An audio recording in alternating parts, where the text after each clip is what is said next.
Okay. Cool. Mika Whaiteri. Tēnā koe, Mr Speaker. Tēnā tātou katoa. Mr Speaker, I'm happy to take a call on the Local Government Act 2002 Amendment Bill number 3, particularly in light of the Auditor-General's report inquiry into the Mangawhai Community Wastewater Scheme, which was tabled in the House today. I say particularly because in the Auditor-General's own words, it was a woeful saga. A woeful saga. Kaipara District Council failed to attend to its fundamental legal and accountability obligations. Woeful because Kaipara District Council effectively lost control of a major infrastructure project, and by some of the work undertaken by the Auditor-General's own office, her comments were that her office fell short of the standards I expect. So, Mr Speaker, I stand, along with my colleague, the Honourable Annette King, from this side of the House in support of this bill at its first reading, and we look particularly to it going to Select Committee where there will be further scrutiny undertaken. But like my colleague, the Honourable Annette King, I too have some reservations about this bill that's come to the House. And Labour's position is clearly one that upholds the democratic rights of all citizens in all communities throughout Aotearoa, New Zealand. And so it makes sense to us that local issues, local concerns are addressed at local level. And so in looking at this particular amendment, we are seeing the opportunity for us to look at practices that govern local government to ensure open and transparent practices are not only said to take place, but are actually taking place. Mr Speaker, I also share the concerns of bills introduced so close to Christmas, and I do hope that the government ensure that there are adequate timelines, real timelines, for people to have their say on what is a considerable piece of legislation brought before this House. I also too encourage the Minister, and again it will be supported by the work undertaken by the Select Committee, Mr Speaker, that the submissions that will come before it are fairly received, are fairly considered, fairly analysed, and goes towards informing how the bill would be presented in its final state. And being a member in this House for less than 6 months, there are many bills that have come to this House that gives me some concern. But, Mr Speaker, I'm here to support this particular bill.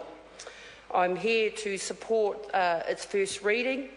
I want to draw the House's attention to the President of the New Zealand Local Government, Lawrence Yule, who not only welcomes the Auditor-General's review or report, but I note his comment around the issues around governance and management capability at the local government level.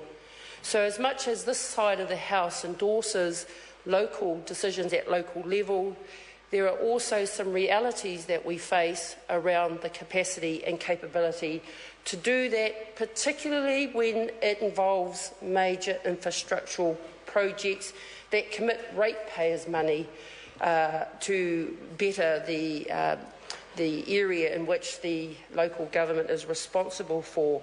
And so I applaud the response by the President in putting up his hand as the President of that organisation to ensure that there are intensive training to new councillors that may be elected for the first time, but also, like most communities do, is take responsibility for improving local government. at that level. And so, Mr. Speaker, it's to the parts of the bill that we are being asked to comment on. Can I first talk about the bill amends the Local Government Act to, one, change what development contributions can be used for and allow for objectives to development contribution charges. And I too look forward to more detail in exactly what those contributions will look like and what they will be used for. The other amended change through this bill is to encourage more collaboration and shared services between local authorities. And, Mr. Speaker, can I say that it's absolutely a no-brainer if we are moving to a shared service model. The efficiency gains that can be achieved through that approach will speak for itself when it comes, if it is fully implemented. And for me, it means saving ratepayers' money to put into areas that may be under pressure, and we mentioned earlier about the for well-being. So, Mr. Speaker, I support that as a proposed amendment change. The other area that this bill touches on is making consultation requirements more flexible. And the member that stood from the government who spoke before me mentioned iwi and Māori consultation. My experience is that we have some very good models out there in Aotearoa, New Zealand, and we definitely have some that need to do a lot better.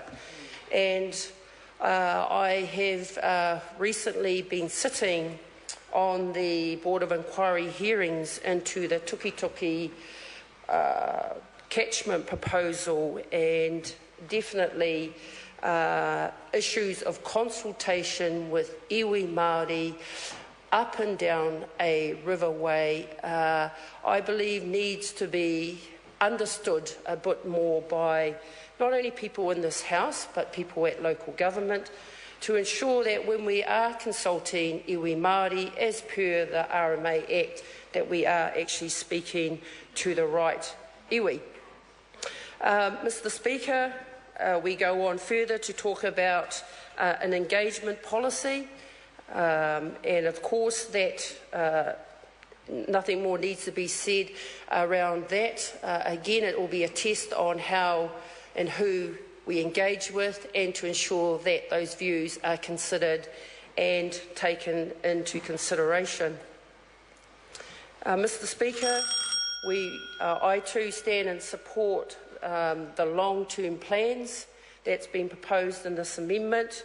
Again, it's an encouragement to the government that we take the widest view on planning, particularly in key stakeholders, not just business, community groups, but as that side of the House, as well as this side of the House, will acknowledge, is New Zealand society is changing, it's getting more diverse, and therefore views need to be considered when we are coming up with long-term plans. Mr. Speaker, one of the key points that I want to end this call on is again referencing the President of the local government organisation, Lawrence Ewell, where he talked about capacity building and a commitment to training councillors. I want to commend that this side of the House has done its share of growing mayors and councillors, particularly with the recent loss, our loss, their gain of Canterbury Mayor Leanne Dalziel. I also want to acknowledge Stevie Chadwick, the Mayor of Rotorua, a former member of this side of the House. And of course, we can't go past the Honourable Rick Barker, who now sits on the Hawke's Bay Regional Council. So, Mr. Speaker, I'd just like to stand and commend those three particularly, and for the work of this side of the House in building capacity at the local level. Nō reira. Thank you very much, Mr. Speaker. Ora, I'm calling Eugenie Sage. Tēnā koe, Mr Speaker, and thank you. Pleased to take a call on behalf of the Green Party on the Local Government Act 2002 Amendment Bill number 3. From anyone listening to Minister Williamson's speech, I'll start again, Mr Speaker. Anyone listening to the Minister's speech would assume that the